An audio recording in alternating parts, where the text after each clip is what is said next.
Guys, mo ni ang kahoy nga akong ipunit.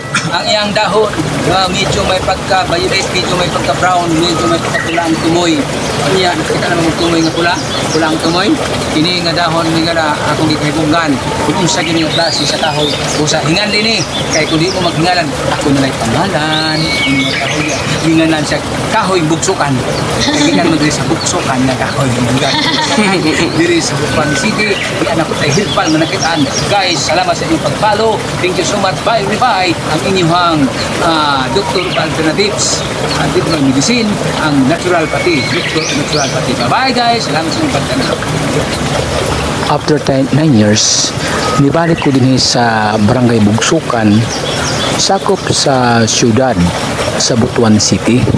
Kaya akong gibalikan kining kahoy nga wa gyud na panganli bisan ang nagtanom ini wa sab siya ka hingalan kay iya ra kining gitanom ug kini atong maila pinagi sa brown ang iyang udlot daw violet o daw sa pula o green o imo ning barihon mao ni may pagka brown ang iyang likod sa ilalom sa iyang dahon. Kini guys mao kini ang tambal sa hilo bisan sa military nga moagi diri in dapita o ining kahoya moingon jud sila tambal sa hilo, tambal sa sakit sa tiyan, tambal sa pinakan sa bitin o gani kung imo ning tan-aw ning kahoya yelo ni yelo ang iyang unod iyang lawas o iyang panit dayon piting halanga jud guys gani ingon ang mga military nga makakita nining kahoy mangayo sila kay kini usa ka importante alang sa mga emerhensya nga panghitabo sa atong palibot.